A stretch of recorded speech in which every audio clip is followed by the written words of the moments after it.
সংসারের ওই দারুণ জ্বালা মরিস কেন জ্বলে, চলে যা তুই শান্তি পাবি বাবার কাছে গেলে।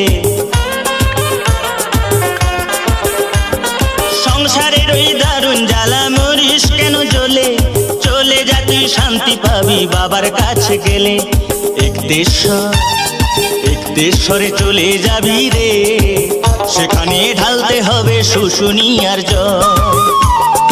একদেশ্বরে চলে যাবি রে, সেখানে ঢালতে হবে শুশুনিয়ার জল।